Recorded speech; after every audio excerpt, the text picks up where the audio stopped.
Okay fine. So இப்போ record போட்டாச்சு. So இப்போ உங்களுக்கு நான் இப்போ கேட்கறது என்னன்னா, இப்போ பார்த்தீங்கன்னு வச்சுக்கோங்க,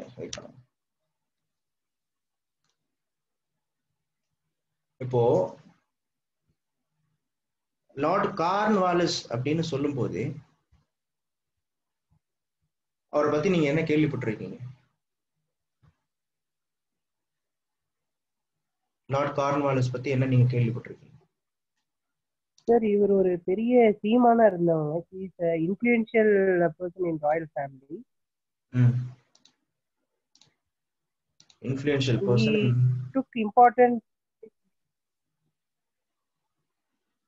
Come on, tell me. He took important place American.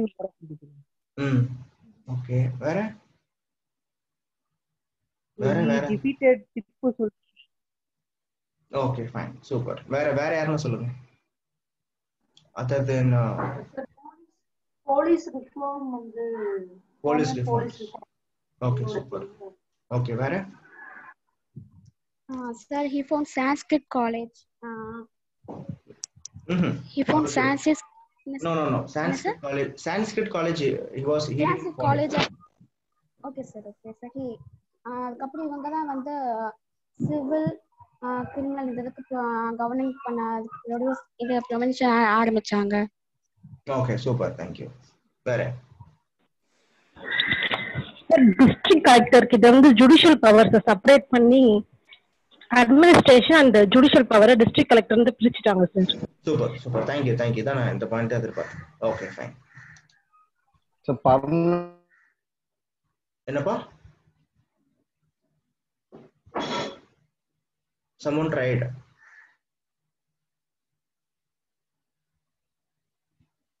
Okay, so Lord Cornwallis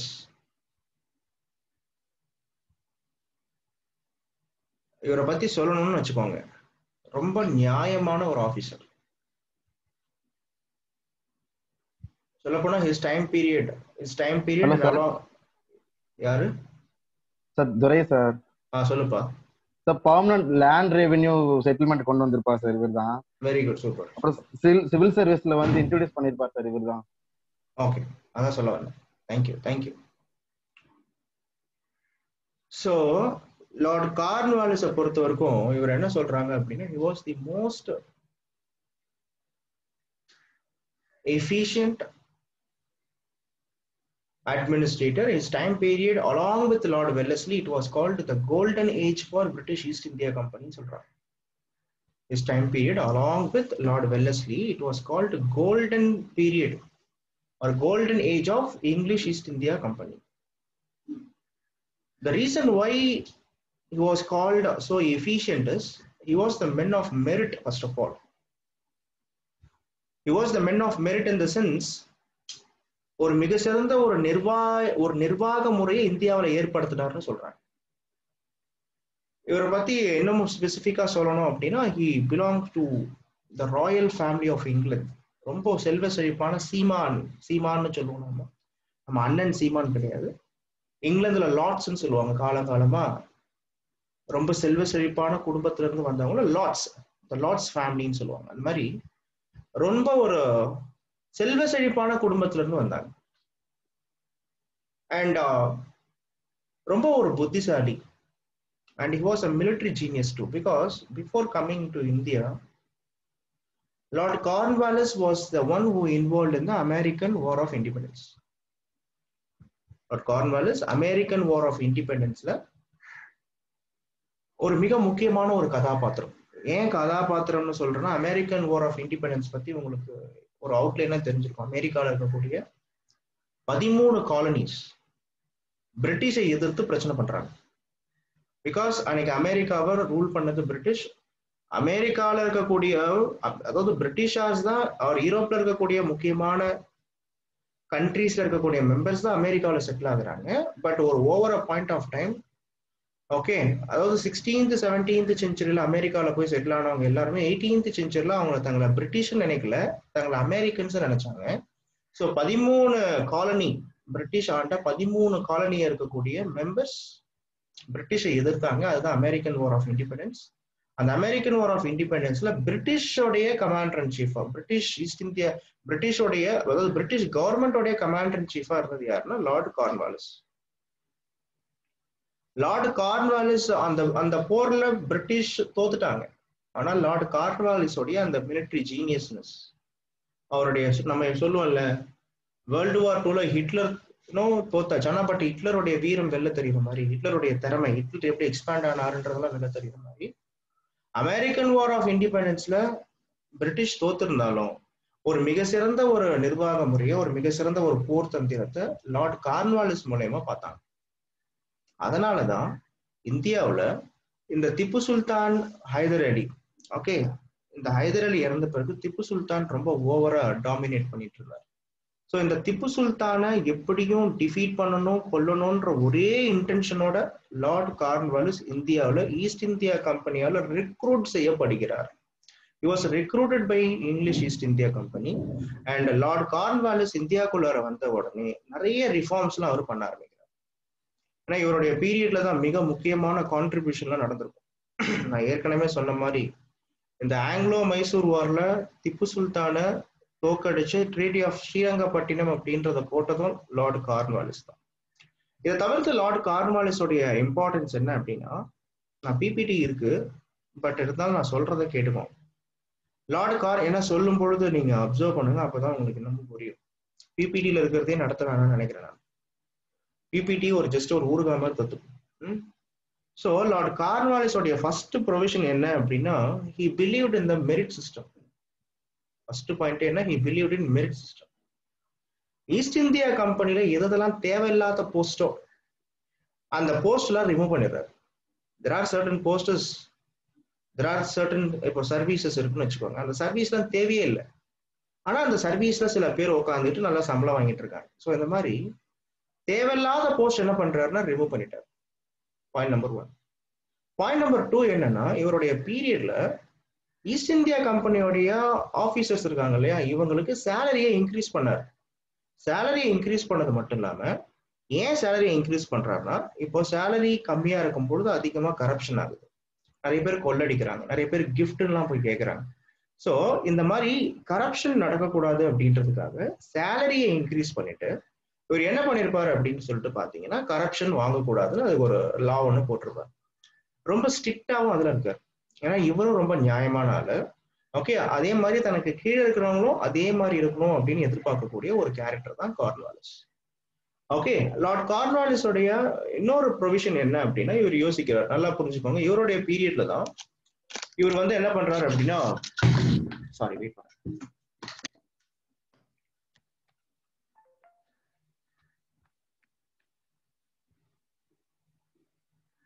so இவருடைய பீரியட்ல தான் லார்ட் கார்ன்வாலிஸ் என்ன பண்றாரு அப்படின்னா யோசிக்கிறார். என்னத்தை யோசிக்கிறாரு அப்படின்னா, அதாவது எப்பயுமே சொல்லுவாங்க இல்லையா, extreme power corrupts a person extremely. ஒருத்தர்கிட்ட எவ்வளவு அதிகாரம் கொடுக்குறோமோ அந்த அதிகாரம், சொல்லப்போனா இதுதான் நம்ம இந்தியாவில் சொல்லுவோம், நம்ம செக்ஸ் அண்ட் பேலன்சஸ் அப்படின்னு சொல்லுவோம். இந்தியாவில் யாருமே உச்சகத்த அதிகாரம் படைச்சவங்கலாம் கிடையாது. கரெக்டா? பிரசிடென்டா அவருக்கும் செக் இருக்கு, சுப்ரீம் கோர்ட்டா அதுக்கும் செக் இருக்கு, பிரைம் மினிஸ்டர் அவருக்கும் செக் இருக்கு, அப்ப கவர்னரா அவருக்கும் செக் இருக்கு. இந்தியாவில் அதிகாரம் அப்படின்றது ஓகே யாருக்கும் உச்சகட்ட அதிகாரம் சுப்ரீம் கோர்ட்டு தான். ஆனா சுப்ரீம் கோர்ட்டே சுப்ரீம் கிடையாது. இந்தியாவில் இருக்கக்கூடிய சுப்ரீம் கோர்ட் எதுக்காக அப்படின்னா, it is used to interpret the constitution, it want to create any laws. அப்போ பார்லிமெண்ட் பெருசானா பார்லிமெண்ட்டுக்கும் செக் இருக்கு. ஸோ இதுதான் செக்ஸ் அண்ட் பேலன்சஸ் அப்படின்னு சொல்லிட்டு சொல்லுவாங்க. அப்போ நான் என்ன சொல்ல வரேன் அப்படின்னா, கார்ன்வாலிஸோடைய கான்செப்டே என்னன்னா, யார் ஒருத்தருக்கும் எக்ஸ்ட்ரீமா என்ன பண்ணக்கூடாதுன்னா பவரை கொடுக்க கூடாதுன்னு நினைச்சேன். நான் ஏன் அதை சொல்றேன்னா, அந்த காலத்துல இப்போ லார்ட் வேரன் ஹாஸ்டிங்ஸ் பத்தி நம்ம பார்த்தோம் லாஸ்ட் கிளாஸ்ல. லார்ட் வேரன் ஹாஸ்டிங்ஸோடைய ஸ்பெஷலே என்ன அப்படின்னா, ரெவென்யூ கலெக்டர்ஸா அப்பாயிண்ட் பண்ணாருன்னு படிச்சோம். ஞாபகம் இருக்கா? இந்தியாவில் ஜமீன்தார் தான் ரொம்ப பவர்ஃபுல். ஜமீன்தார்ஸ் கிட்ட இருந்து ரெவென்யூ வாங்குறதுக்கு ரெவென்யூ கலெக்டர்ஸா அப்பாயிண்ட் பண்றாரு. இந்த ரெவென்யூ கலெக்டர்ஸ் தான் பின்னாடி டிஸ்ட்ரிக்ட் கலெக்டரா மாறுறாங்க. ஸோ இதுக்கு முன்னாடி ஜமீன்தார்ஸுக்கு என்னென்னலாம் பவர் இருந்துச்சோ அந்த பவர் யாருக்கு வருது அப்படின்னு பாத்தீங்கன்னா, இப்போ ரெவென்யூ கலெக்டர்ஸ்க்கு வருது. இவங்க எல்லாம் பிரிட்டிஷ்காரங்களா இருக்கிறாங்க. அப்போ இவர் என்ன பண்றாருன்னா, ரெவென்யூ கலெக்டர்ஸுக்கே உச்சகட்ட அதிகாரம் கொடுக்க கூடாதுன்னு நினைக்கிறாரு கார்ன்வாலிஸ். அப்போ இவருடைய பியூட்டியே என்னன்னா, இவரை தான் father of Indian civil service அப்படின்னு சொல்லுவாங்க. ஏன் father of Indian civil service சொன்னாங்கன்னா, இவர் என்ன பண்றாருன்னா நிறைய ரிஃபார்ம்ஸ் எடுத்துட்டு வந்தார். இந்த அட்மினிஸ்ட்ரேஷன்ல நிர்வாகத்துல இவர் எடுத்துட்டு வந்த ரிஃபார்ம் என்ன அப்படின்னு பாத்தீங்கன்னா, ஃபர்ஸ்ட் இந்த டிஸ்ட்ரிக்ட் கலெக்டர், அதாவது ரெவென்யூ கலெக்டர்ஸ் இருக்காங்க இல்லையா, இவங்க கிட்ட அன்னைக்கு மிலிட்ரி ஃபங்க்ஷன்ஸ் இருந்துச்சு, லா அண்ட் ஆர்டர் அவங்க கண்ட்ரோல் வச்சிருந்தாங்க, ஜுடிஷியல் ஃபங்க்ஷன்ஸ் இருந்துச்சு, ரெவென்யூ ஃபங்க்ஷன்ஸ் இருந்துச்சு. பாருங்க, எல்லா ஃபங்க்ஷனுமே ரெவென்யூ கலெக்டர்ஸ் சொல்லக்கூடிய இந்த கலெக்டர்ஸ் கண்ட்ரோல தான் இருந்துச்சு. ஸோ ஒரு கலெக்டருக்கு உச்சகட்ட அதிகாரம் கொடுக்க கூடாதுன்னு முடிவு பண்றாரு. அதனால இவர் என்ன பண்றாருன்னா, ஒவ்வொன்றுத்துக்கும் என்ன பண்ணுவாரு, ஒரு அதிகாரியை அப்பாயிண்ட் பண்ணுவார். ஃபார் எக்ஸாம்பிள், ஓகே, கலெக்டர் கிட்ட இருந்து இந்த ஜுடிஷியல் ஃபங்க்ஷன்ஸ் எடுத்து டிஸ்ட்ரிக்ட் ஜட்ஜ் அப்படின்னு சொல்லக்கூடிய போஸ்ட் எஸ்டாப்ளிஷ் பண்ணதே யார் சார் அப்படின்னா லார்ட் கார்ன்வாலிஸ் தான். அப்போ உங்ககிட்ட கேட்பாங்க, who established the post of district judge அப்படின்னா it was lord Cornwallis. Okay, சொல்ல போனா கலெக்டர் கிட்ட இருக்கக்கூடிய ஜுடிஷியல், ஏற்கனவே ஜமீன்தார்ஸ் கிட்ட ஜுடிஷியல் ஃபங்க்ஷன் இருந்துச்சு, அது இப்போ பிரிட்டிஷ் கண்ட்ரோல்ல வருது. பிரிட்டிஷ் கண்ட்ரோல்ல வந்தாலும் எல்லாமே கலெக்டர் கிட்டயே இருக்கக்கூடாதுன்னு முடிவு பண்றாரு. அதனால இந்த கலெக்டர் கிட்ட இருக்கக்கூடிய ஜுடிஷியல் ஃபங்க்ஷன்ஸ் எடுத்து டிஸ்ட்ரிக்ட் ஜட்ஜ் அப்படின்ற ஒரு போஸ்ட் அப்பாயிண்ட் பண்றாரு லார்ட் கார்ன்வாலிஸ். இந்த டிஸ்ட்ரிக்ட் கோர்ட்ஸ் நம்ம ஏற்கனவே படிச்சோம், இந்த நிசாமுத் அதாலத் படிச்சோம், ஞாபகம் இருக்கா? ஓகே, ஸோ திவானி அதாலத், நிசாமுத் அதாலத் அப்படின்னு சொல்லிட்டு நாம படிச்சோம். ஓகே, ஸோ அந்த மாதிரியான இப்போ என்ன பண்றாருன்னா, அந்த மாதிரி கோர்ட்ஸ் இருக்கு இல்லையா, ஒன்னு சிவில் கோர்ட், இன்னொன்னு கிரிமினல் கோர்ட். இவர் என்ன பண்றாருன்னா கார்ன்வாலிஸ், ஸோ இந்த சிவில் கோர்ட் அண்ட் ஆல்ரெடி நல்லா புரிஞ்சுக்கணும் நீங்க, already Supreme Court of Calcutta was there. இது தவிர்த்து இல்லாம டிஸ்ட்ரிக்ட் லெவல்ல திஸ் திவானி அதாலத் அப்படின்னா சிவில் கோர்ட். ஓகே, அதுக்கப்புறமா ஃபௌஜ்தாரி அதாலத் நம்ம ஒண்ணு படிப்போம். ஓகே, ஸோ திவானி அதாலத், ஃபௌஜ்தாரி அதாலத், இது கிரிமினல் கோர்ட். ஸோ இந்த மாதிரி கோர்ட்ஸ்லாம் இருக்கு. ஆனா இந்த மாதிரி கோர்ட்ஸ் இருந்தாலும் பெங்கால்ன்ற ஒரு பெங்கால், பீகார் அண்ட் ஒடிஷா இந்த மாதிரி ஒரு பெரிய ப்ராவின்ஸுக்கு ஜஸ்ட் 1 or 2 or 3 கோர்ட்ஸ்லாம் இருந்தா செட் ஆகாதுன்னு சொல்லிட்டு ஒவ்வொரு டிஸ்ட்ரிக்ட்ஸ்லயும் ஒரு கோர்ட் ஆரம்பிப்பார். அதாங்க அல்டிமேட். இந்த ஒவ்வொரு டிஸ்ட்ரிக்ட்ஸ்லயும் ஒரு கோர்ட் ஆரம்பிச்சு, பாயிண்ட் நம்பர் 1 நல்லா புரிஞ்சுக்கோங்க, அந்த ஒவ்வொரு இப்ப நம்ம படிக்கிறோம்ல, ஃபர்ஸ்ட் டிஸ்ட்ரிக்ட் கோர்ட்டுக்கு அப்புறமா ஹை கோர்ட்டுக்கு அப்புறமா என்ன அப்படின்னா சுப்ரீம் கோர்ட், அந்த மாதிரியான ஸ்டைல் ஆரம்பிச்சவரே லார்ட் கார்ன்வாலிஸ் தான். ஸோ டிஸ்ட்ரிக்ட் கோர்ட்டுக்கு அப்புறமா என்னன்னா பெங்கால்ல 4 இடத்துல என்ன பண்ணுவார் அப்படின்னா ப்ரொவின்சியல் சர்க்கியூட் கோர்ட்னு ஆரம்பிப்பார். ஒரு 4 இடம், ஃபார் எக்ஸாம்பிள் பாட்னா, டாக்கா, கல்கத்தா, அதுக்கப்புறம் முர்ஷிதாபாத். ஸோ இந்த மாதிரியான இதெல்லாம் பிபிடில வந்துடும், நான் கொடுத்துட்றேன் உங்களுக்கு. ஸோ ஃபர்ஸ்ட் டிஸ்ட்ரிக்ட் கோர்ட்ஸுக்கு அப்புறமா என்ன அப்படின்னு சொல்லிட்டு பாத்தீங்கன்னா it's the provincial circuit court. இதுக்கும் மேல என்ன சார் அப்படின்னா சுப்ரீம் கோர்ட்.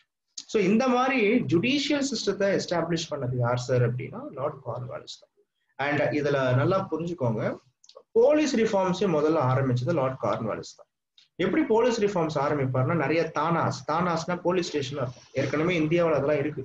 ஓகே, ஆனா பட் இவர் என்ன பண்றாருன்னா, ஏற்கனவே இந்தியாவில் இருக்குன்னா என்ன அர்த்தம்னா, இதெல்லாம் ஆல்ரெடி இந்த தானாஸ் அப்படின்றது லேட்டர் முகல்ஸ் பீரியட்லயே இருக்கும். ஓகே, லோக்கல் இந்த சிவில் கேசஸ், இந்த பெட்டி கேஸ்ன்னு சொல்லுவோம்ல, இந்த மாதிரி கேசஸ், இந்த மாதிரியான இஷ்யூஸ் இந்தியாவில் இந்த தானாஸ் அப்படின்னு சொல்லக்கூடிய இந்த போலீஸ் ஸ்டேஷன்ல தான் டீல் பண்ணிட்டு இருந்தாங்க. ஸோ இந்த தானாஸ் அப்படின்ற இந்த போலீஸ் ஸ்டேஷன்ல இன்னமும் நிறைய எஸ்டாப்ளிஷ், பிரிட்டிஷ் ஸ்டைல்ல எஸ்டாப்ளிஷ், ஏற்கனவே அதெல்லாம் இந்தியன் ஸ்டைல்ல இருக்கு. இப்போ என்ன சார்னா பிரிட்டிஷ் ஸ்டைல்ல பிரிட்டிஷ் ஆஃபீஸர்ஸ் அப்பாயிண்ட் பண்றது போலீஸ் டிபார்ட்மெண்ட்ல. இது என்ன சார் அப்படின்னா கார்ன்வாலிஸ். அப்போ கலெக்டர் கிட்ட இருந்து ஜுடிஷியல் ஃபங்க்ஷன் எடுத்து district judge, 4 provincial court of circuit, அதுக்கப்புறமா thanas, police reforms. Okay, police reforms அப்படின்னா British style of police reforms. பின்னாடி நம்ம படிப்போம் லார்ட் கர்சன் பீரியட்லயும் இந்த மாதிரி போலீஸ் ரிஃபார்ம் வந்திருக்கும். பட் கார்ன்வாலிஸ் தான் பிள்ளையார் சொல்லி போட்டது. அண்ட் இப்போ டிஸ்ட்ரிக்ட் கலெக்டர் இருக்காரு இல்லையா, கலெக்டருடைய ஃபங்க்ஷன் ஒன்லி ஃபங்க்ஷன் என்னன்னா ரெவென்யூ கலெக்ஷன். ஓகே, கலெக்டருடைய வேலை என்ன, ரெவென்யூ கலெக்ஷன். இது எல்லாமே பண்ணது யார் சார்னா கார்ன்வாலிஸ். புரியுதுங்களா? ஸோ ரொம்ப நேர்மையானவர், ரொம்ப நியாயமானவர், கரெக்டா அட்மினிஸ்ட்ரேஷன் இருக்குன்னு எதிர்பார்த்தாரு. இந்த man of integrity, man of merit. யார் ஒருத்தருக்கு மிக சிறந்த திறமை, யாருக்கு திறமை இருந்தாலும், திறமை இருக்கிறவங்கள ஒரு லெவல் மேலேயும், அவங்கள ஒரு லெவல் ஒரு பொசிஷன் மேலேயும், திறமை இல்லாதவங்கள இன்னும் அதே லெவல்லயே மெயின்டைன் பண்ணக்கூடிய திறமைக்கு முக்கியத்துவம் கொடுத்தது யார் சார்னா லார்ட் கார்ன்வாலிஸ். ஸோ இந்த லார்ட் கார்ன்வாலிஸ் பீரியட்ல தான் நாமள படிச்சோம் இந்த ஆங்கிலோ மைசூர் வார். இந்த 3rd ஆங்கிலோ மைசூர் வாரும் நடந்துச்சு. அந்த 3rd ஆங்கிலோ மைசூர் வார்ல திப்பு சுல்தானி என்ன பண்றாரு அப்படின்னு சொல்லிட்டு பார்க்கும்போது டிஃபீட் பண்றாரு. ஸோ இதெல்லாம் இந்தியாவில் கார்ன்வாலிஸ் உடைய ஸ்பெஷல்னு சொன்னாலும், கார்ன்வாலிஸ்னாலே பொதுவாகவே மக்களுக்கு ஞாபகம் வர்றது என்ன அப்படின்னா இதுதான் லேண்ட் டென்யூர் சிஸ்டம். ஓகே, அப்போ இதுதான் நம்ம கொஞ்சம் டீப்பாவே படிப்போம். What is this land tenure system? Any idea? Any idea about this land tenure system?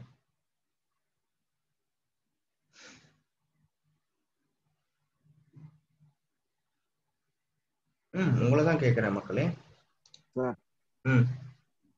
Sir இந்த ஒரு பர்டிகுலர் அமௌண்ட் ஃபிக்ஸ் பண்ணிடுவாங்க சார்.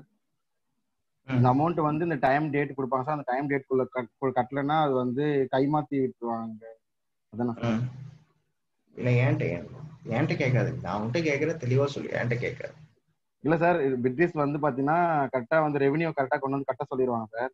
அந்த டைம்குள்ள கட்டலன்னா வச்சுக்கோங்க சார், அந்த அந்த அந்த ஜமீன்தார் வேற ஜமீன்தாரை மாத்திடுவாங்க சார். இல்லைன்னா வந்து அது கவர்மெண்டோட இதாயிடும். சரி, ஓகே, ஃபைன். இதுக்கு பேர் என்ன லேண்ட் டென்யூர் சிஸ்டம்?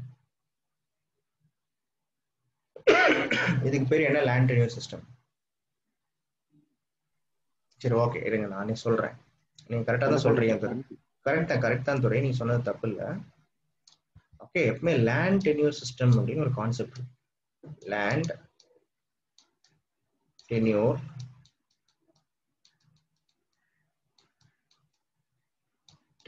அப்படின்ற வார்த்தை ரொம்ப முக்கியம். TENURE, land tenure system.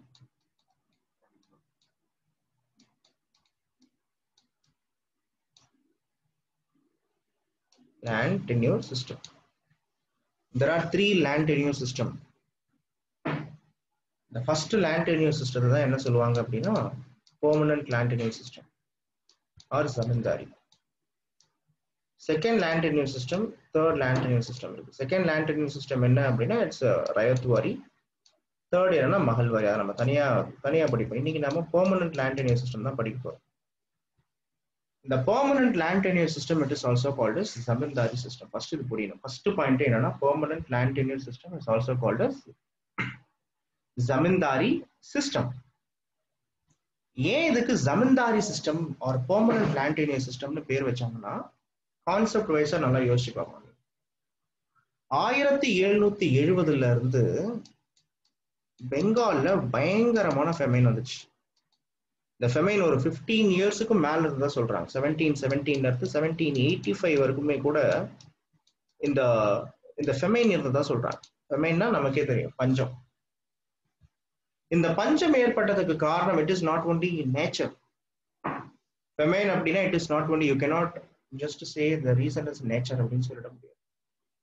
Famine ஏற்பட்டதுக்கு காரணம் என்ன அப்படின்னா the dual government, it was corrupt. The rulers who has to invest in agricultural development, agriculture was not invested by any zamindars or rulers. So East India Company அன்னைக்கு நீங்க புரிஞ்சுக்கிட்டீங்கன்னா தெரியும்.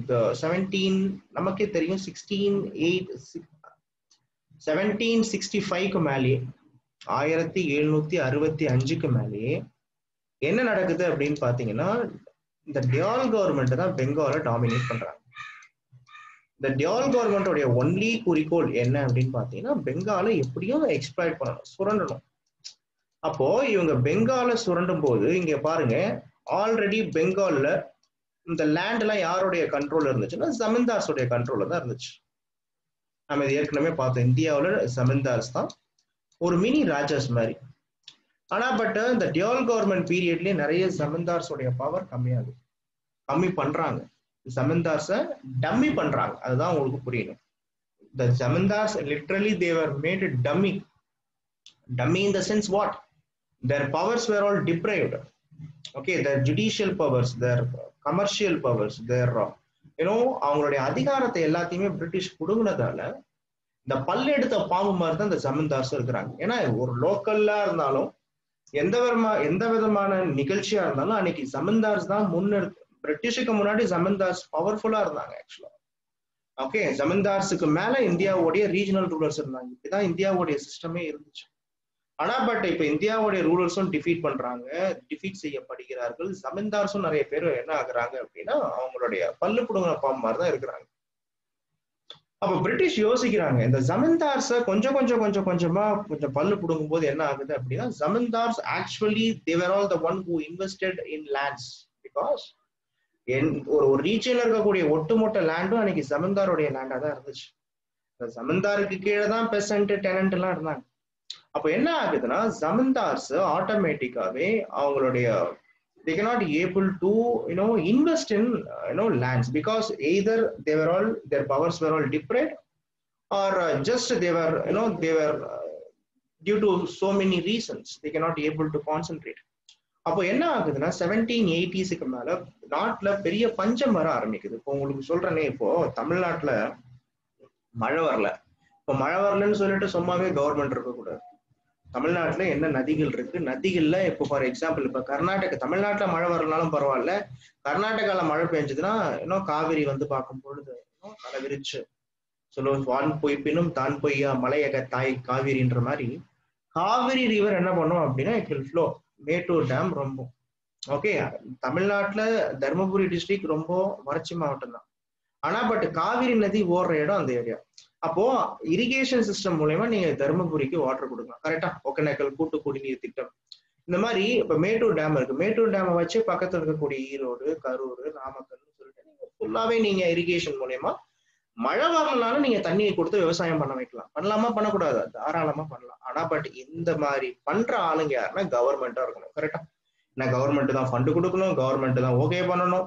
ஆனா but அன்னைக்கு கவர்மெண்ட்னு சொல்லக்கூடிய இந்த ஜமீன்தார்ஸ் அதை இன்வெஸ்ட் பண்ணாததால, யாரும் அதை இன்ட்ரெஸ்ட் எடுத்துக்காததால, பெங்கால் ரொம்ப ஃபெர்டைல் ப்ராவின்ஸ்னு சொல்லக்கூடிய இந்தியாவில் the most fertile province Bengal, it was made voluntarily just like anything, ஒண்ணுமே இல்லாத மாதிரி பண்ணிட்டாங்க ஆக்சுவலா. ஸோ அதனால என்ன ஆச்சுன்னா பயங்கரமான ஃபெமைன். ஸோ மக்கள் கொத்து கொத்தா இறந்து போறாங்க. ஸோ இந்த மாதிரி டைம் பீரியட்ல தான் கார்ன்வாலிஸ் ஆட்சிக்கு வராது. ஏன்னா கார்ன்வாலிஸோட டைம் பீரியட் 1786 இந்தியாவில் ஒரு 1786 இருந்து 1793 வரைக்கும் இருக்கிறார். ஆக்சுவலா 1786 கார்ன்வாலிஸ் இந்தியாவுக்கு வராரு. நல்லா புரிஞ்சுக்கோங்க, 1786 to 1793 கார்ன்வாலிஸ். ஓகே, அதுக்கப்புறம் திருப்பி இந்தியாவுக்கு வருவார், 1805 வருவார், அதுக்கப்புறம் இறந்து வருவார், வேற விஷயம். ஸோ 1786 இருந்து 1793 இருக்கும் பொழுது இவர் யோசிக்கிறார், இந்த ஜமீன்தார்ஸ் இன்வெஸ்ட் பண்ணியே ஆகணும். அதாவது ரொம்ப சிம்பிளா சொல்ல போனா, இப்போ ஈஸ்ட் இந்தியா கம்பெனிக்கு ரெவென்யூவே என்ன அப்படின்னா லேண்ட் ரெவென்யூ தான். இப்போ விவசாயிகள் கிட்ட போய் ஒரு ஜமீன்தார் கிட்ட போய் ரெவென்யூ கொடுன்னு கேட்கும் பொழுது அவன் என்ன சொல்றான், சாமி மழை பெஞ்சா விவசாயம் பண்ணா நான் காசு தர போறேன். ஓகே, மழையும் பெய்யல விவசாயமும் பண்ண முடியல, நான் எப்படி ரெவென்யூ கொடுக்குறது? நிறைய ஜமீன்தார்ஸ் என்ன பண்றாங்கன்னா கையெழுத்து சாரி ஜி அப்படின்னு சொல்லி. ஸோ இதெல்லாம் லார்ட் கார்ன்வாலிஸ் யோசிக்கிறார். ஸோ மழை பெஞ்சாலும் சரி வெயிலனாலும் சரி ஈஸ்ட் இந்தியா கம்பெனிக்கு ரெவென்யூ வந்தே ஆகணும். இதனால என்ன பண்ணலாம் அப்படின்னு யோசிக்கும் போது தோன்றக்கூடிய ஒரு ஐடியா தான் என்னன்னா permanent land tenure system. Okay, என்ன சார் லார்ட் கார்ன்வாலிஸ் பண்ணாரு? ஒவ்வொரு பாயிண்ட்டும் தெளிவா நோட் பண்ணுங்க. எந்த அளவுக்கு கார்ன்வாலிஸ் நம்ம கார்ன்வாலிஸோடைய பீரியட்ல ஈஸ்ட் இந்தியா கம்பெனிக்கு கோல்டன் ஏஜ்னு சொல்றோம்னா அது இந்தியாவுக்கு டார்க் ஏஜ்னு அர்த்தம். ஏன்னா ஒரு ரெவென்யூவை எப்படி கலெக்ட் பண்றதுன்ற ஒரு முறையை இன்னைக்கு தீர்மானிக்கிறார். இவர் எடுத்துட்டு வர ஒரு சிஸ்டம் என்ன அப்படின்னா இதுதான் zamindar system or permanent land tenure system. Zamindar or permanent land tenure system. இந்த zamindar or permanent land tenure சிஸ்டத்துடைய மிக முக்கியமான ஒரு ப்ரொவிஷனே என்ன அப்படின்னு நீங்க பாத்தீங்கன்னா, first the zamindars will be considered to be the owner of the land. ஒரு நிலம் இருக்குன்னா அந்த நிலத்துக்கு ஜமீன்தார் தான் ஓனர் அப்படின்னு பிரிட்டிஷ் பிக்ஸ் பண்றாங்க. The land was hereditary and also transferable. அப்படின்னா என்னன்னா, நான் ஜமீன்தார், எனக்கு அப்புறமா என்னுடைய பையன் ஜமீன்தார். ஹெரிடிட்டரி. ஓகே, சப்போஸ் என்னால லேண்ட ரெவென்யூவா கொடுக்க முடியல அப்படின்னா இதுக்கு முன்னாடி ஹெரிடிட்டரி அண்ட் டிரான்ஸ்பரபிள், லேண்டை இப்ப விற்கவும் முடியும். கான்செப்ட் புரியுதா உங்களுக்கு? Zamindar was kept as a owner. தம்பி நீ தான்ப்பா ஓனர், துறை நீ தான் ஓனர், ரெவென்யூ நீ கொடுக்கணும். ஏன்னா நான் உனக்கு அப்புறமா உன் பையன், சப்போஸ் உன்னால லேண்ட் ரெவென்யூ கொடுக்க முடியல அப்படின்னா it was hereditary, you have to give, the land will be coming to you, it is hereditary. Okay, and it also transferable. இதுக்கு முன்னாடி ஜமீன்தாரியோடைய லேண்ட்ஸ் கம்ப்ளீட்டா ஒன்லி ஹெரிடிட்டரி தான், ஜமீன்தாருக்கு அப்புறமா அவர் பசங்களுக்கு தான் போவோம். ஆனா பட் இப்ப ஜமீன்தார் அவர் கரெக்டான ரெவென்யூ கொடுக்கலன்னா பிரிட்டிஷுக்கு அந்த லேண்டை யாருக்கு கொடுத்துருவாங்க? It was transferable. டிரான்ஸ்பரபிள் அதை விற்கவும் முடியும். இந்த ப்ரொவிஷனை எடுத்துட்டு வராங்க. Point number 1. இப்போ ஜமீன்தார் கிட்ட என்ன பண்றாங்கன்னா பெர்மனண்டா ஒரு ரெவென்யூவை செட் பண்றாங்க. ஜமீன்தார் கிட்ட என்ன சொல்றாங்க, zamindar you have to give a permanent land revenue. அந்த பெர்மனண்டா அந்த ஃபிக்ஸ்டு டேர்ம் அது கவர்மெண்ட் ஃபிக்ஸ் பண்ணும். இட் இஸ் ஃபார் சில ஜமீன்தாருக்கு 10 years, சில ஜமீன்தாருக்கு 20 years, சில ஜமீன்தாருக்கு 30 yearsன்ற மாதிரி the government will fix before Cornwallis பீரியடுக்கு முன்னாடி வாரன் ஹாஸ்டிங்ஸ் பீரியட்ல 4 years once ரெவென்யூ வாங்குவாங்க. சில இடத்துல 5 years once ரெவென்யூ வாங்குவாங்க. இதை என்ன பண்றாங்கன்னா இதை விட இப்போ 10 years 20 years அப்படின்னு பெர்மனண்டா ரெவென்யூவை முன்னாடியே வாங்கிடுறது, அட்வான்ஸா ரெவென்யூ வாங்குறது. இங்கதான் உங்களுக்கு புரியணும். சில ஜமீன்தார்ஸ் கேட்கிற ரெவென்யூ கொடுத்துட்டாங்க, அட்வான்ஸா பிரிட்டிஷ் கேட்ட ரெவென்யூவை ஜமீன்தார்ஸ் கொடுத்துட்டாங்க. இப்போ பிரிட்டிஷ் வந்து இப்போ 10,000 crores 10 வருஷத்துக்கு ஜமீன்தாருக்கு 10,000 கோடி கொடு அப்படின்னா, ஒரு எக்ஸாம்பிள் சொல்றேன், 10,000 கோடி பிரிட்டிஷ்க்கு கொடுத்துட்டாங்க. ஏன் கொடுத்தாங்க சார் அப்படின்னா, சப்போஸ் பிரிட்டிஷுக்கு கொடுக்கல அப்படின்னா இந்த ஜமீன்தாரோடைய லேண்டை பிரிட்டிஷ் எடுத்துப்பாங்க. இதுவே வந்து there was a term called as there was a term sunset clause அப்படின்னு ஒரு கான்செப்ட் இருக்கு. sunset clause, லாஸ் கிடையாது, clause, CLAUSE, sunset clause. இந்த சன்செட் கிளாஸ் உடைய கான்செப்டே சன்செட் கிளாஸ். அது என்ன சார் சன்செட் கிளாஸ்? சன்செட் கிளாஸ்ன்றது ஒண்ணுமே கிடையாது. இப்போ ஒரு ஜமீன்தார் கிட்ட இருந்து, யாரும் மியூட் பண்ணாம இருக்கீங்க, மியூட் பண்ணிக்கோங்க. ஓகே, இப்போ ஒரு ஜமீன்தார் அவங்க கிட்ட இருந்து ரெவென்யூ வாங்கணும். இப்ப ரெவென்யூவை ஒரு ஜமீன்தாருக்கு ஃபிக்ஸ் பண்றாங்க. Mister zamindar, this is the date, this is the time. ஒரு நாள்ல சூரியன் அஸ்தமனம் ஆகுது இல்ல, இப்போ 6 o'clock வச்சுக்கோங்க. 6 o'clock நீங்க என்ன பண்ணிடணும்னா ரெவென்யூவை பே பண்ணிடணும். சப்போஸ் சூரியன் அஸ்தமனம் ஆயும் ஒரு 5 செகண்ட் ஒரு 1 செகண்ட் லேட்டா வந்தாலும் உங்களுடைய லேண்டை என்ன பண்ணுவாங்கன்னா கான்ஃபிஸ்கேட் பண்ணிடுவாங்க. கான்ஃபிஸ்கேஷன்னா உங்ககிட்ட இருந்து பிரிண்டுவாங்க. அப்ப நிறைய ஜமீன்தார் பயந்து போய், எங்கடா நம்மளுடைய நிலம் இருந்தாதான் மதிப்பு, நிலமே அதிகாரம்னு சொல்ற மாதிரி அன்னைக்கு ஒரு ஜமீன்தார் அப்படின்னா ஜமீன்தார்னாலே நிலம் இருக்கணும் இல்லையா? சோ நிலம் இருந்தாதான் மதிப்பாங்க. அப்ப ஜமீன்தார் நிறைய பேர் in order to maintain their hegemony, in order to maintain their political pride, சரி நம்ம பிரிட்டிஷ் கேட்கக்கூடிய ரெவென்யூவை கொடுத்துருவோம்னு சொல்லிட்டு பிரிட்டிஷ் கிட்ட என்ன ரெவென்யூ பிரிட்டிஷ் கேட்டாங்களோ கொடுத்துட்டாங்க. அப்ப சில ஜமீன்தார்ஸ் வந்து இவங்களதான் என்ன சொல்றாங்க அப்படின்னா, இவங்களதான் பிரிட்டிஷோடைய லாயலிஸ்ட் செக்ஷனா இருந்தாங்க. ஏன்னா தன்னுடைய அதிகாரம் போயிடக்கூடாது, பிரிட்டிஷ் தான் இப்ப பவர்ஃபுல். அப்ப அவன் கேட்கறத கொடுத்துருவோம், ரெவென்யூ கொடுத்துருவோம்னு சொல்லிட்டு இவங்க அட்வான்ஸா அமௌண்ட்டை கொடுத்தாச்சு. இந்த அட்வான்ஸ் அமௌண்ட் அப்படின்றது எய்தர் இட் மே பி கிராப்ஸாவும் கொடுக்கலாம், ஆர் வந்து பார்க்கும் பொழுது அவங்களுடைய ரிசர்வ்ல இருந்து அட்வான்ஸாவும் கொடுத்துடலாம், cash or crops or any kind jewels or whatever may be the case. அப்ப சில ஜமீன்தார்ஸால பிரிட்டிஷ் கேட்ட ரெவென்யூவை கொடுக்க முடியல, அதனால என்ன பண்ணிட்டாங்க அப்படின்னா வித்துட்டாங்க. யாருக்கிட்ட? பிரிட்டிஷ்கிட்டே வித்துட்டாங்க. ஐயா என்னால முடியல, மன்னிச்சுப்பாங்க. ஆர் வேற யாருன்னா சில ரெவென்யூ கலெக்டர்ஸ் இருக்காங்கல்ல, இந்த ரெவென்யூ கலெக்டர்ஸ் கிட்ட லேண்டை வித்துடுறது, ஐயா மன்னிச்சுக்கோங்க முடியல. அப்போ இந்த ரெவென்யூ கலெக்டர்ஸ் தான் யார்? இந்த ரெவென்யூ கலெக்டர்ஸ் இவங்க தான் வந்து ஜமீன்தார்ஸ் கிட்ட இருந்து லேண்ட் ரெவென்யூ வாங்கக்கூடிய ஒரு மிடில்மேன். ஓகே, சில இடத்துல பிரிட்டிஷ் என்ன பண்ணி வச்சிருந்தாங்க அப்படின்னா ஒரு இந்தியனையே ரெவென்யூ கலெக்டர்ஸா அப்பாயிண்ட் பண்ணி ஏன்னா ஜமீன்தார் பிரிட்டிஷ் ஈஸ்ட் இந்தியா கம்பெனி, நடுவில் ஒருத்தர் மீடியேட்டரா இருக்கணும். இந்த மீடியேட்டர் ஆர் மிடில்மேன் இவன் தான் யாருன்னா பிரிட்டிஷோடைய revenue collector or maybe Indian. Concept புரியுதா உங்களுக்கு? அப்போ இந்த மாதிரியான மிடில்மென்ஸ் எல்லாம் வர ஆரம்பிச்சாங்க. இந்த மிடில்மென்ஸே யார் சார்? அன்னைக்கு இருக்கக்கூடிய டிஸ்ட்ரிக்ட் கலெக்டர்ஸ். அப்போ டிஸ்ட்ரிக்ட் கலெக்டருக்கு வருமானம் என்ன அப்படின்னா, நீங்க எந்த அளவுக்கு ஜமீன்தார்ஸ் கிட்ட இருந்து வருவாயை வாங்குறீங்களோ அந்த வருவாயில ஒரு குறிப்பிட்ட அமௌண்ட் நீங்க எடுத்துக்கிட்டு மீதி ஈஸ்ட் இந்தியா கம்பெனிக்கு கொடுத்துடலாம். அப்ப கலெக்டர் பொறுப்பு அப்படின்றது ஒரு மிகப்பெரிய பொறுப்பா பார்க்கப்பட்டுச்சு. தான் point number 3. So permanent land tenure system, it is also called as zamindari system. It was introduced by Lord Cornwallis. The revenue was fixed. Okay, the frequency எந்த அளவுக்கு ரெவென்யூ தரணும், எத்தனை வருஷத்துக்கு ரெவென்யூ தரணும்ன்றது பிரிட்டிஷ் தான் ஃபிக்ஸ் பண்ணுவாங்க. So revenue கொடுத்தா நீங்க பிரிட்டிஷோடைய loyalist செக்ஷனா இருக்கலாம். பிரிட்டிஷ் நீங்க தாராளமா வந்து பார்க்கும்பொழுது பிரிட்டிஷ் உங்களுக்கு சப்போர்ட் பண்ண போறான். இதே நீங்க ரெவென்யூ கொடுக்கல அப்படின்னா யுவர் லேண்ட்ஸ் வில் பி கான்ஃபிஸ்கேட்டட். நிறைய ஜமீன்தார்ஸ் தங்களுடைய நிலங்களை ரெவென்யூ கொடுக்க முடியாம வித்துட்டும் போயிட்டாங்க. அப்ப இந்த நிலத்தை வச்சு பிரிட்டிஷ் என்ன சார் பண்ண போறான்? இந்த நிலத்தை வச்சுதான் பிரிட்டிஷ் ஈஸ்ட் இந்தியா கம்பெனில இருக்கக்கூடிய இந்த நிலம் தான் ஜமீன்தார்ஸ் கிட்ட இருந்து பிடுங்கப்பட்ட இந்த நிலத்தை தான் பிரிட்டிஷ் என்ன பண்றாங்க, சேல் பண்றாங்க. யாருக்கு சேல் பண்றாங்க? பிரிட்டிஷ் பிளான்டர்ஸ்க்கு சேல் பண்றாங்க. பிளான்டர்ஸ்னா யாரு? இங்கிலாந்துல இருந்து இந்தியாவுக்கு வந்து இந்தியாவுல நிலத்தை வாங்கி அந்த நிலத்துல இண்டிகோ கல்டிவேஷன் பண்றான் இல்லையா?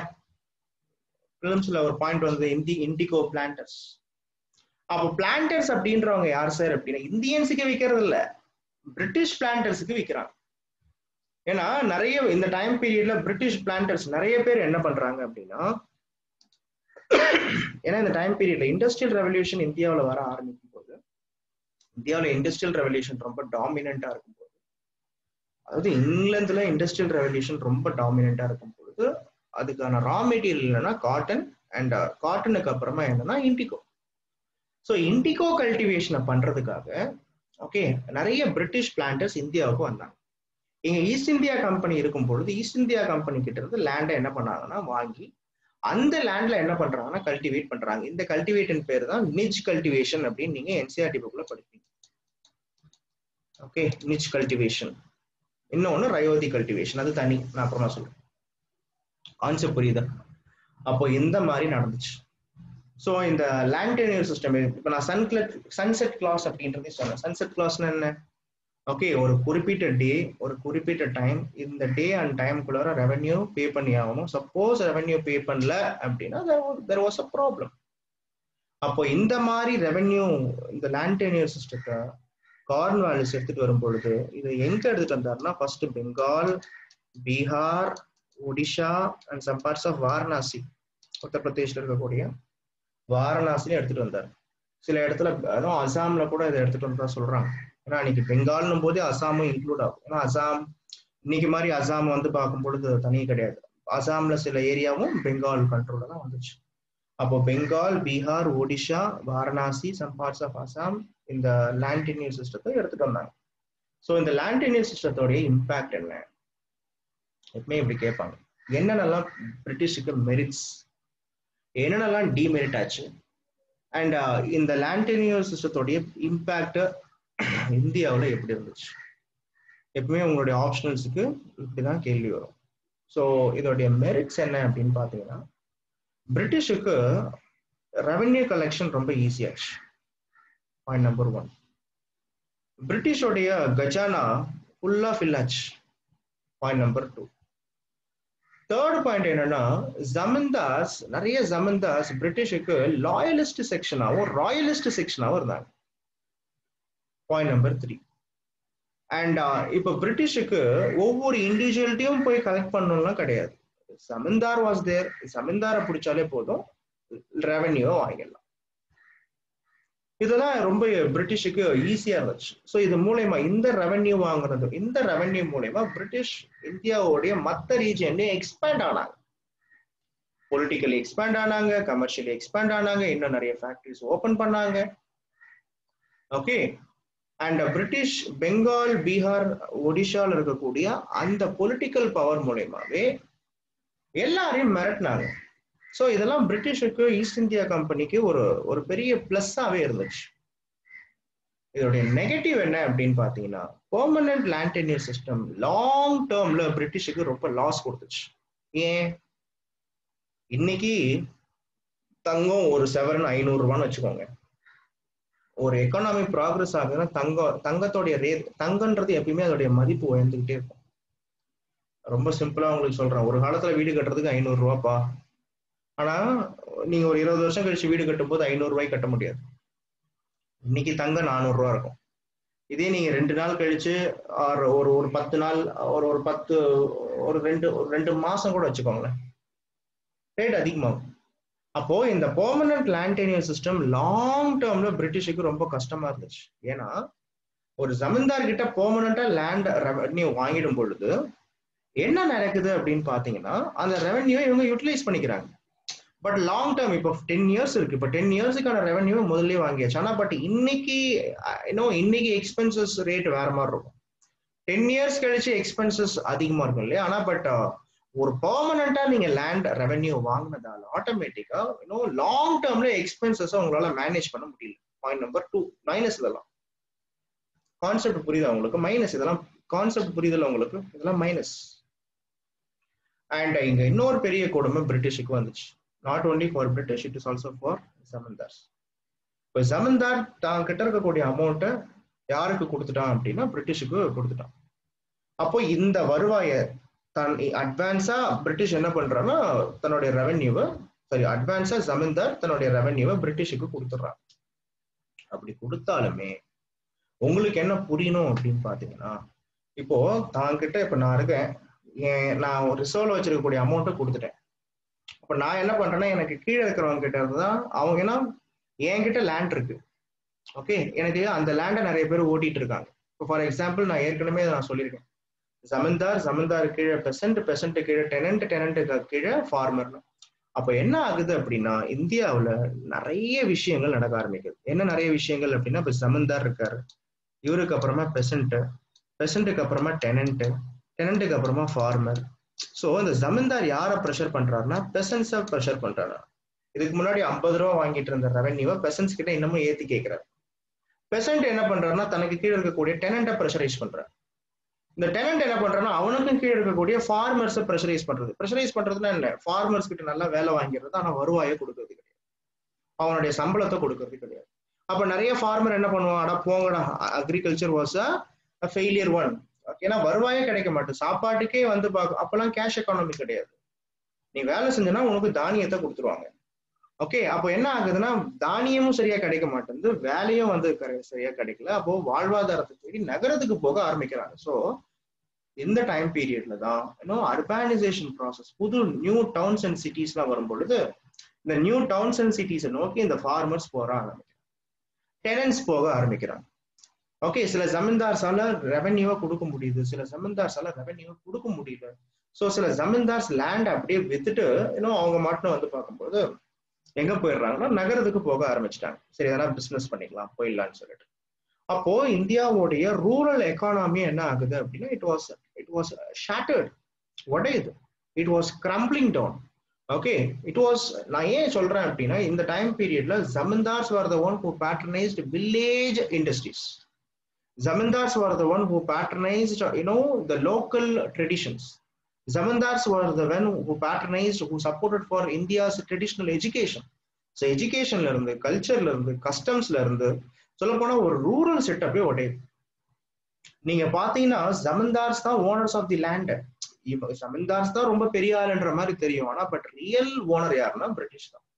ஸோ தனக்கு கீழே இருக்கக்கூடிய ஜமீன்தார்ஸ் தனக்கு கீழே இருக்கிறவங்க கிட்ட இருந்து ரெவன்யூவை கலெக்ட் பண்ணி தனக்கு மேல இருக்கக்கூடிய பிரிட்டிஷுக்கு கொடுக்கக்கூடிய ஒரு புரோக்கராகவும் அதே ஜமீன்தார், அதாவது அதிகாரம் பொருந்திய ஒரு புரோக்கரா இருக்கிறாரு. தான் விஷயம்.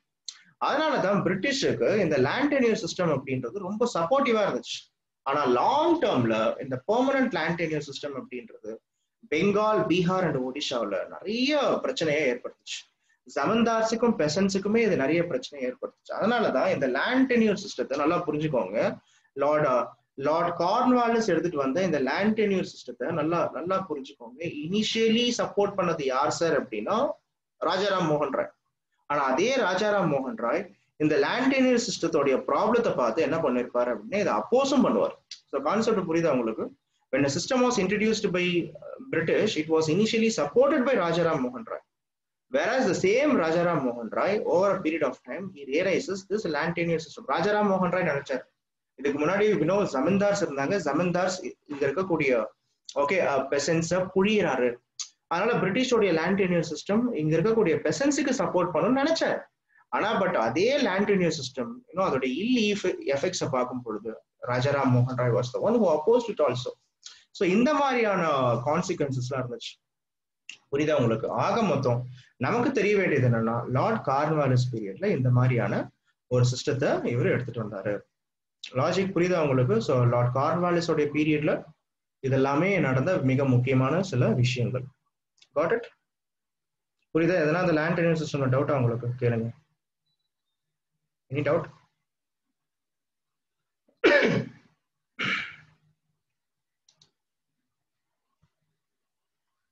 Any doubt, pa? Clear?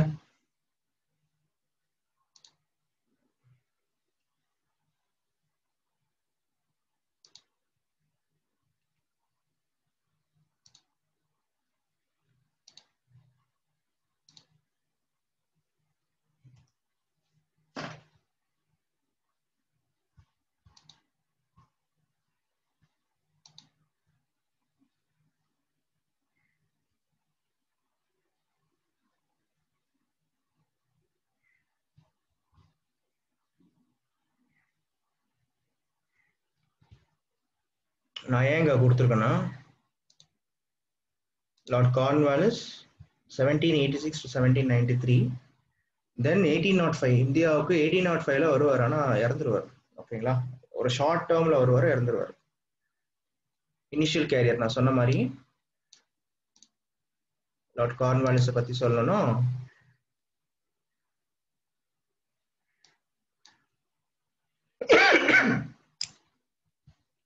He was the British Army officer, civil administrator, and diplomat.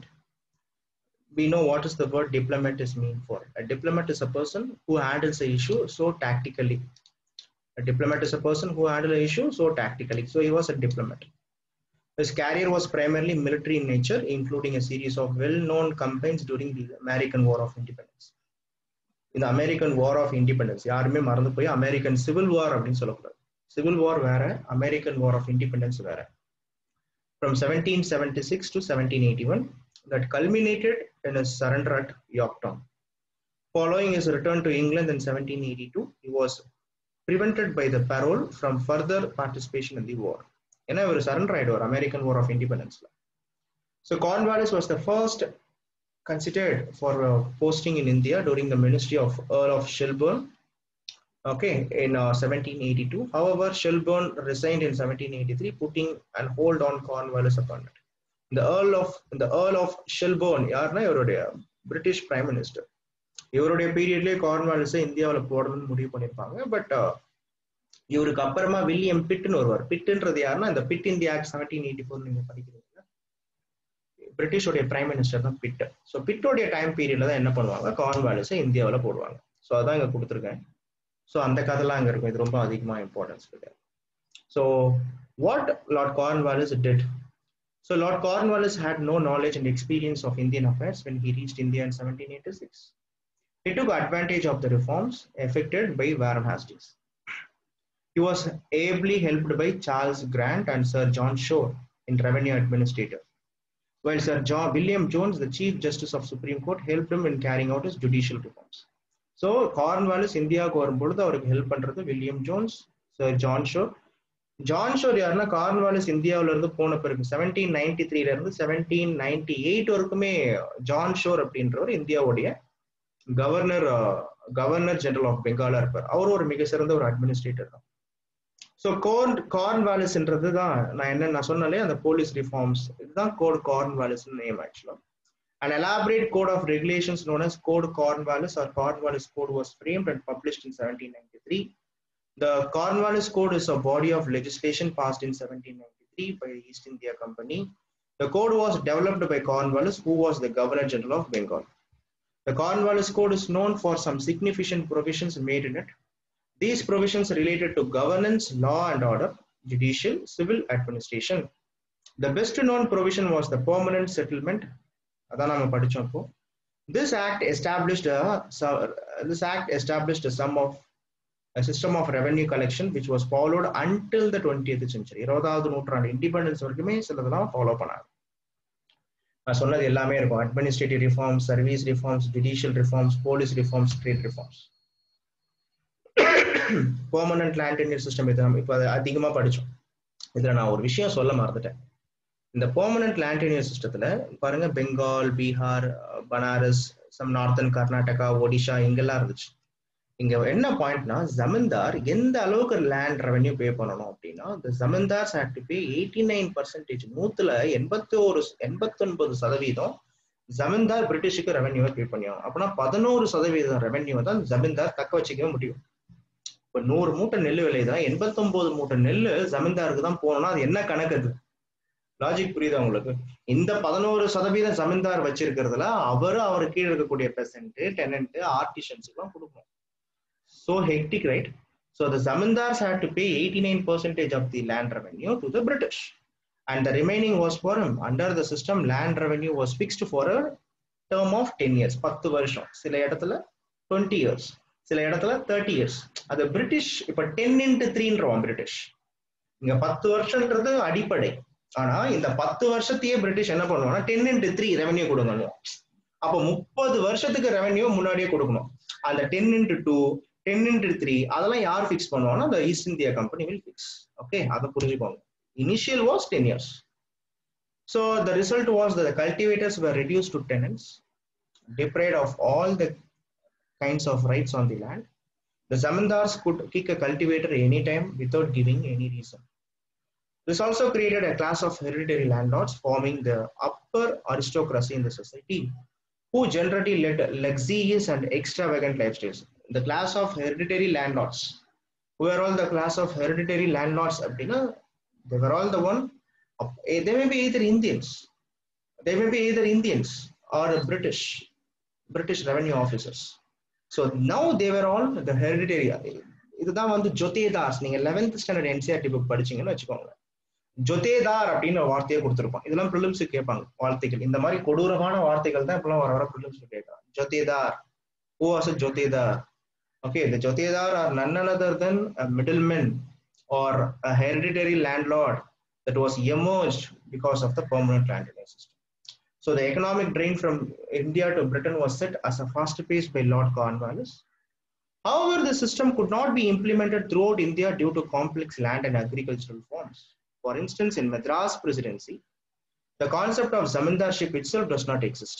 Madras zamindarship concept does not exist அப்படின்னா அன்னைக்கு மெட்ராஸ்ல இருந்தது வேற மாதிரியான சிஸ்டம். ஜமீன்தார் சிஸ்டம் அப்படின்றது இப்ப பெங்கால் எடுத்துக்கிட்டீங்கன்னா, பஞ்சாப் எடுத்துக்கிட்டீங்கன்னா அங்கெல்லாம் ரொம்ப வேஸ்டா இருக்கும். பட் தமிழ்நாட்டுல மெட்ராஸ் பிரசிடென்சில ஏன்னா பேசிக்கலி பாத்தீங்கன்னா லேண்டே வந்து ரொம்ப கம்மி. இங்க பாத்தீங்கன்னா சவுத் இந்தியாவை பாத்தீங்கன்னா தெரியும் இப்படி போகும் இல்லையா. சோ இங்க அதிகமா இந்த மாதிரியான சிஸ்டம் எக்ஸிஸ்ட் ஆகலன்னு சொல்றாங்க.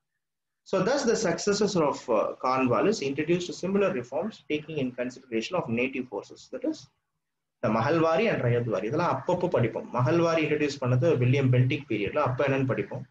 ரயத்வாரி ஹாஸ்டிங்ஸ் பீரியட்ல, லார்ட் ஹாஸ்டிங்ஸ் போன அப்போ அவங்க என்ன பண்ணாங்கன்னு படிப்போம். ஸோ இது இப்போ அட்மினிஸ்ட்ரேட்டிவ் சிஸ்டம் நான் இப்போ சொன்னேன். தானாஸ். ஓகே, தானாஸ்னா போலீஸ் ஸ்டேஷன் மாதிரி. The districts were divided into small தானாஸ் and an inspector was appointed in each தானா. A superior officer with the designation of superintendent of police was appointed in each district to supervise the works of the inspectors. So superintendent of police எடுத்துட்டு வர்றது இவர்தான்.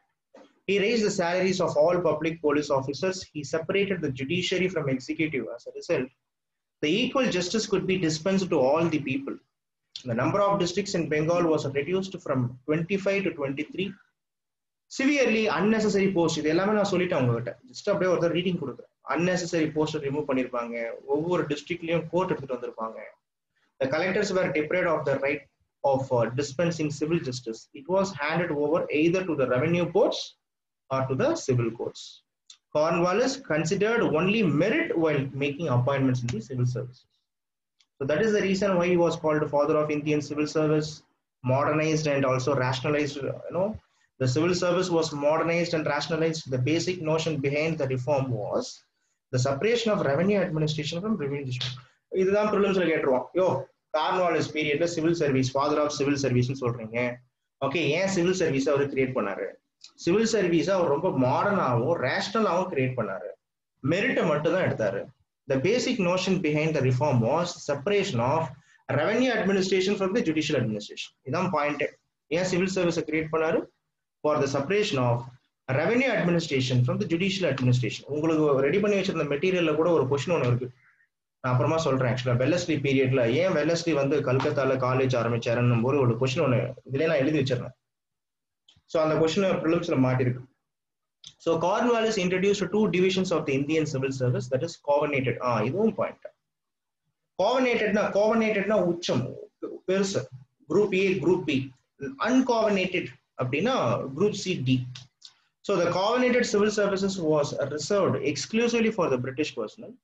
The uncovenanted civil service was solely introduced to facilitate the entry of Indians at the lower rank of the administration. அதாங்க clerical வேலை எல்லாம் Indian, covenanted சொல்லக்கூடிய higher civil services exclusively it was denied to British. Judicial reforms நான் சொன்னதுதான்.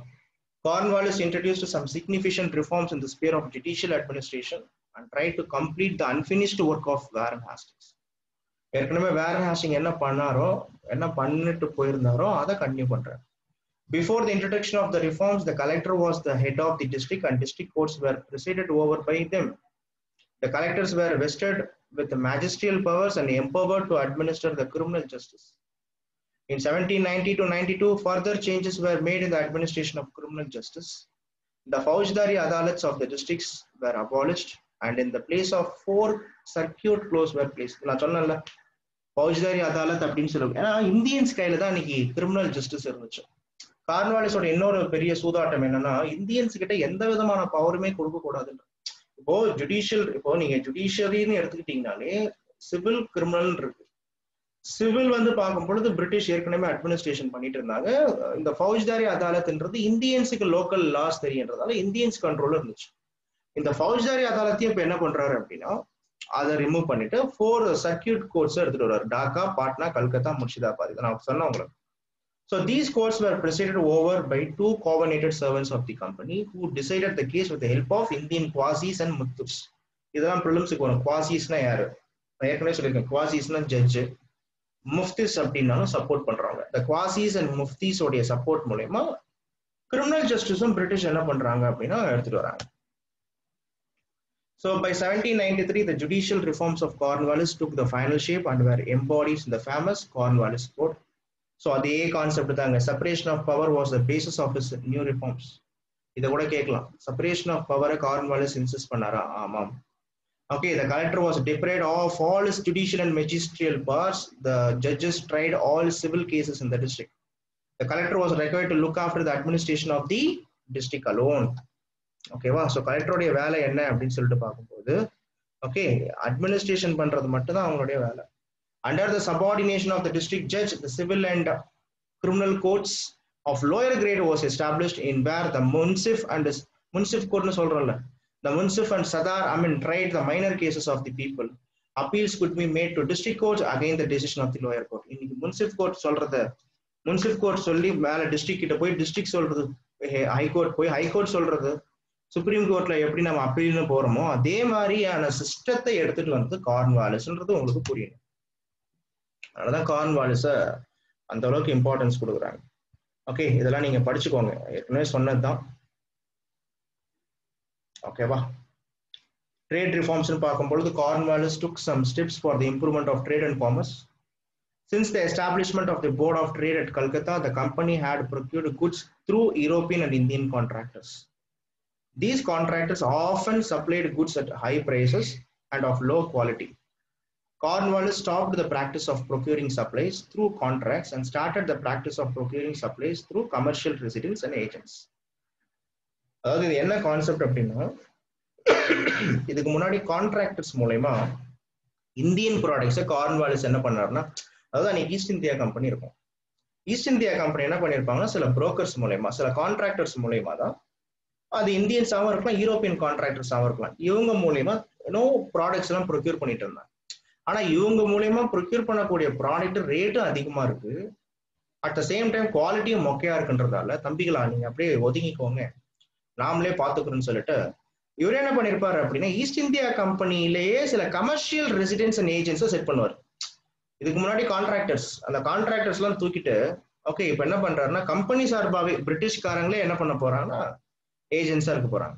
So these commercial residents fixed the prices of the goods with the manufacturers and also made advances to them. Cornwallis reduced the member of Board of Trade from 11 to 5. Cornwallis உடைய சிம்பிளான எஃபிஷியன்ஸான ஒரு method என்ன தெரியுமா? Minimum governance, maximum government. Modi சொல்லுவார் 2014ல வந்தார்ல, வந்த உடனே என்ன சொன்னாரு? Minimum government maximum governance. Minimum government சிஸ்டத்துல ரொம்ப கம்மியான ஆள் வச்சுக்கிறது, மேக்சிமம் கவர்னன்ஸ். ஸோ கார்ன்வாலிஸோட ஐடியாலஜி அதான். ஸோ அதனால தான் பார்த்தீங்கன்னா மெரிட் சிஸ்டம் இருக்கும், சேலரி ஏற்றுவார், ஆனால் பட் எதுலாம் தேவையில்லாத போஸ்டெல்லாம் தூக்கிடுவார். So Cornwallis reduced the members of the Board of Trade from 11 to 5 and placed it under the control of Calcutta Council. He also issued instruction that the merchants would not be oppressed. So in the Mysore Maratha war la நம்ம ஏற்கனவே மைசூர் வார பார்த்துட்டோம், மராத்தா வார் நம்ம தனியா பார்ப்போம். Okay, so இதெல்லாம் முடிச்சுட்டு Cornwallis England போறாருப்பா. Okay, so the difficulty of military campaigns took a great toll on Cornwallis' health. Shortly after the conclusion of Third Anglo-Mysore War, he sought to return to England. However, he delayed in arrival of John Shore. His replacement made him to wait for another year to look after the affairs of the company. Soon after his return to England, he was served as the Master of Ordnance and later Lord Lieutenant of Ireland during Irish Revolt of 1793. நிறைய பெரிய பெரிய பொசிஷன்லாம் அவருக்கு வருது. He was instrumental in the passage of Act of Union, which eventually led to the emergence of United Kingdom. He also tried playing significant role in making peace with Napoleon through the Treaty of Amiens. அப்போ Napoleon கூடயும் fight பண்ணியிருக்காரு. இவரும் சரி Lord வெல்லஸ்லியும் சரி ரெண்டு பேருமே Napoleonic வார்ல இன்வால்வ் ஆவாங்க. ஓகே, ஸோ லார்ட் கார்ன்வாலிஸ் அது ட்ரீட்டி ஆஃப் அமைன்ஸ் அப்படின்றது ஞாபகம் வச்சுக்கோங்க. 1802 லார்ட் நெப்போலியன் கூட Cornwallis was made a treaty pact. Okay, so இந்த மாதிரியாகவும் இருந்திருக்காரு. 1805 திருப்பி இந்தியாவுக்கு வர்றாரு. இந்த year since he left India, the company reach and control over the country has increased significantly, mainly under the கவர்னர்ஷிப் of Lord Wellesley. இவர் அப்புறமா ஜான் ஷோருக்கு அப்புறமா Wellesley. He had decisively defeated Tipu in 1799 and gained control, direct and indirect, over most of the South India. In 1803, the company came into conflict with the Marathas. The Wellesley began extending the company reach further into North Territories. His liberal spending and aggressive methods for dealing with the Marathas were not appreciated by the company's directors. And following military setbacks in 1804 and allegations of improper tails, the directors decided to replace him. So in 1805, Cornwallis was again appointed as the Governor General and Commander-in-Chief of India, replacing Lord Wellesley.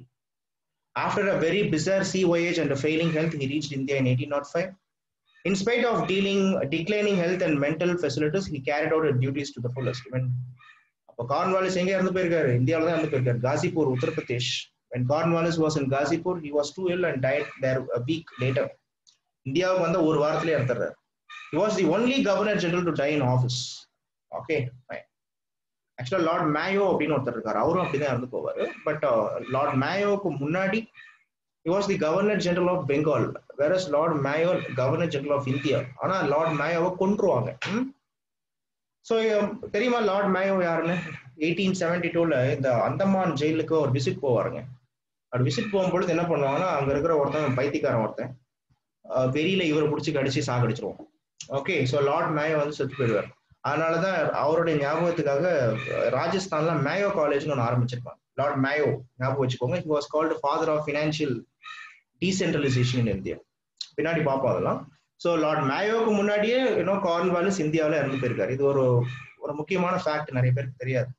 Lord Cornwallis நிறைய பேர் நினைச்சிட்டு இருக்காங்க அவர் இந்தியாவில் வந்தாரு கிளம்பிட்டாரு. கிளம்பினாலும் திருப்பி 1805 வந்து ஒரு வாரத்திலே இறந்துடுறாரு. ஸோ ஹிஸ்டோரியன் மார்கரெட் வில்பர், இந்த நேம் ரொம்ப important. So historian Margaret Wilbur called era of Cornwallis as the golden age of British rule in India, despite his flaws. He left behind the legacy of responsive government and service for all the overall benefit of the population. Okay, so this is what about Lord Cornwallis. Concept clear? So இன்னைக்கு class Cornwallis வர முடிக்கிறோம். நாளைக்கு நம்ம Lord Wellesley, doctrine of subsidiary alliance system பார்ப்போம். And Maratha wars நாளைக்கு பார்ப்போம். Got it? Any doubt, ask me, or we will end up. Any doubts?